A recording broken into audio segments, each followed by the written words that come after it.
NBK 112 ముహూర్తంకి Balayya master plan. Chandrababu లోకేష్ల మధ్యలో ఏకంగా ఆంధ్రాలో సెట్టింగ్. అంతా ఓకే, కానీ పవన్ రిజెక్ట్ చేసిన సినిమా ఇప్పుడు బాలయ్య చేస్తున్నాడా? ఇంతకీ ఎన్బీకే 112 జోనర్ ఏంటి? బాలయ్య ఆంధ్ర ప్లాన్ ఏంటి? Have a look.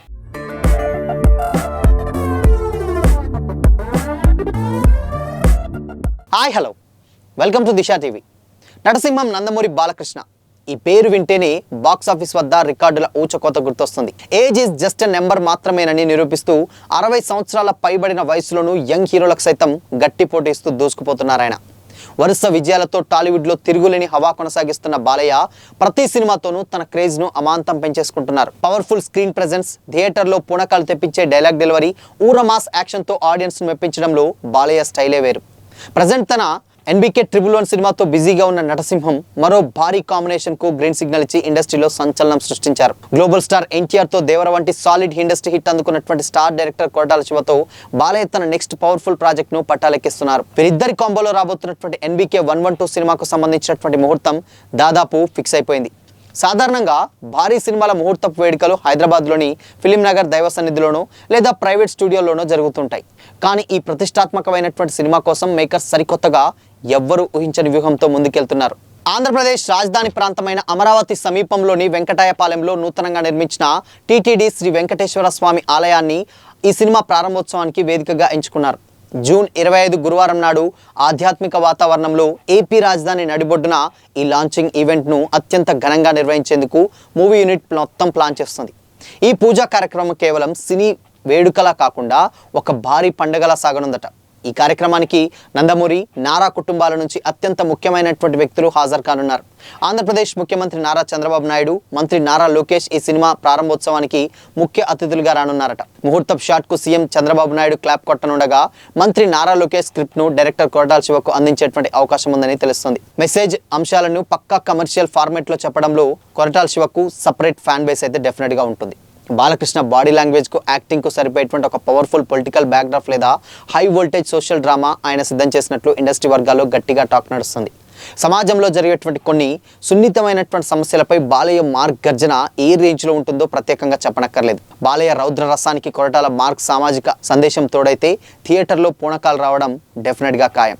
ఈ ప్రతిష్టాత్మకమైనటువంటి సినిమాకి Tollywood top technicians పనిచేయబోతున్నారట. Koratala Shiva సినిమాలో పాటలు, బ్యాక్గ్రౌండ్ స్కోర్ ఏ రేంజ్ లో ఉంటాయో అందరికీ తెలిసిందే. అందుకే ఈ సినిమా కోసం బాలీవుడ్ టాప్ మోస్ట్ మ్యూజిక్ డైరెక్టర్లను లాక్ చేసుకున్నట్టుగా కూడా తెలుస్తుంది. అలాగే ఈ యాక్షన్ డ్రామాలో బాలయ్య పక్కన నటించేటువంటి హీరోయిన్, ఇతర మెయిన్ కాస్ట్ వివరాలను కూడా జూన్ 25న జరిగేటువంటి పూజా కార్యక్రమాల రోజే అఫీషియల్గా అనౌన్స్ చేసేటువంటి ఛాన్స్ ఉంది.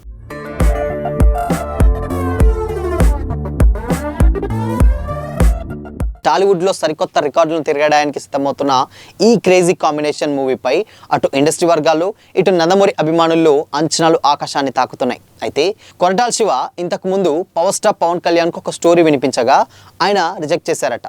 ఆ తర్వాత స్టోరీనే బాలయ్యకు వినిపించినట్లు టాక్ వినిపిస్తుంది. మరి దీనిపై బాలయ్య మాత్రం చాలా నమ్మకంగా ఉన్నాడైతే తెలుస్తుంది. ఒకవేళ సినిమా హిట్ అయితే పవన్ రిజెక్ట్ చేసినటువంటి సినిమాతో బాలయ్య హిట్ కొట్టినట్లే అయితే తెలుస్తుంది. కొరటాల శివ ఎన్టీఆర్ కాంబోలో వచ్చినటువంటి దేవర 2024లో బాక్స్ ఆఫీస్ వద్ద సంచలనం సాధించిన విషయం తెలిసిందే. అయితే ఈ మూవీ సీక్వెల్ కోసం ఫ్యాన్స్ ఎంత ఆసక్తిగా ఎదురు చూస్తున్నారు. అయితే నిజానికి ఫస్ట్ పార్ట్ క్లైమాక్స్లో ఎన్నో ప్రశ్నలతో సస్పెన్స్ క్రియేట్ చేశారు కొరటాల. ఆ తర్వాత దేవర 2పై ఎలాంటి అప్డేట్ లేకపోవడంతో ఫ్యాన్స్ చాలా నిరాశ చెందారు. అయితే నిర్మాత సుధాకర్ మిక్కిలినేని రీసెంట్గా ఒక ఈవెంట్లో దేవర 2పై ఒక అప్డేట్ ఇచ్చారు. మే నెల నుంచే దేవర 2 షూటింగ్ స్టార్ట్ అవుతుందని కూడా, వచ్చే సంవత్సరం ఆడియన్స్ ముందుకు వస్తుందంటూ కూడా ఒక క్లారిటీ అయితే ఇచ్చారు. ఫస్ట్ పార్ట్లో పోలిస్తే రెండో పార్ట్లో మరింత ఇంపార్టెంట్ అండ్ దాని తర్వాత ఇది మరో బ్లాక్ బస్టర్ అని కూడా ఒక క్లారిటీ అయితే ఇచ్చేశారు. బట్ దీంతో మరింత హైప్ క్రియేట్ అవుతుంది ఫ్యాన్స్లో. త్వరలోనే దీనిపై మరిన్ని అప్డేట్స్ వచ్చేటువంటి ఛాన్సెస్ అయితే ఉంది. ప్రజెంట్ ఎన్టీఆర్ ప్రశాంత్ నీల్ డైరెక్షన్లో డ్రాగన్ అనేటువంటి మూవీ షూటింగ్లో బిజీగా ఉన్నారు.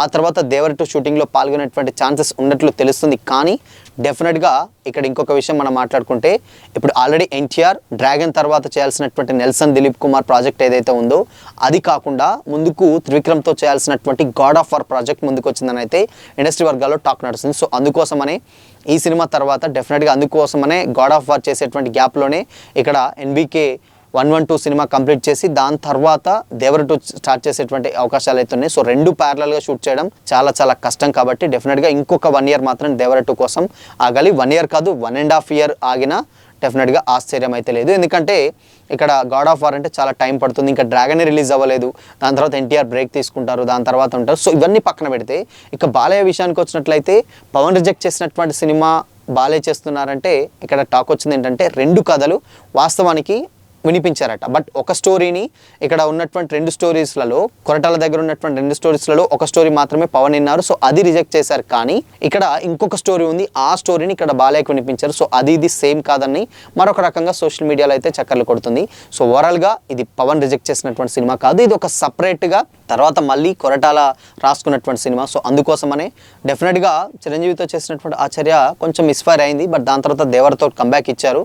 అండ్ బాలకృష్ణని హ్యాండిల్ చేస్తారంటే ఎస్ చెప్పలేము. ఏంటంటే ఇప్పుడు కొరటాల చేసినటువంటి అందరి హీరోలు కూడా యంగ్ హీరోసే. ఈవెన్ ఎన్టీఆర్ కావచ్చు, మహేష్ బాబు కావచ్చు, ప్రభాస్ కావచ్చు. సో ఇలా యంగ్ హీరోస్తో చేశారు. బట్ మెగాస్టార్తో చేసినటువంటి సినిమా కొంచెం మిస్ఫైర్ అయిపోయింది. బట్ అది రిజల్ట్ ఏ రేంజ్లో ఉందో మనకు అందరికీ తెలిసిందే. బట్ అది చాలా డిజాస్టర్ అయినటువంటి రిజల్ట్.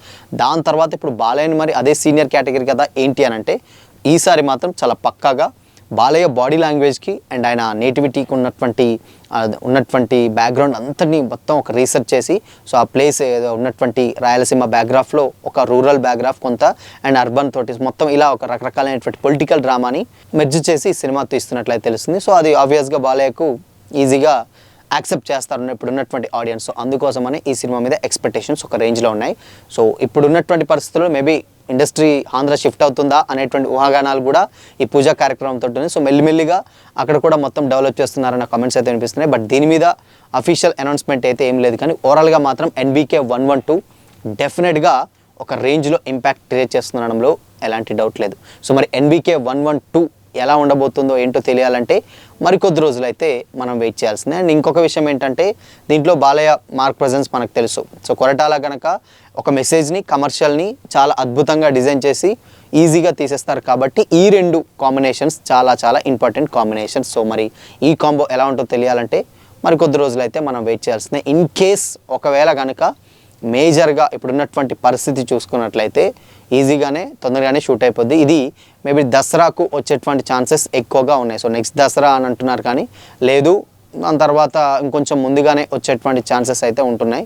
సో మరి అది NBK 111 ఉన్నటువంటి పరిస్థితి చూసుకున్నట్లయితే ఆల్రెడీ షూటింగ్ జరుగుతుంది. సో NBK 112 గురించే ఇక్కడ ఒక పెద్ద చర్చ.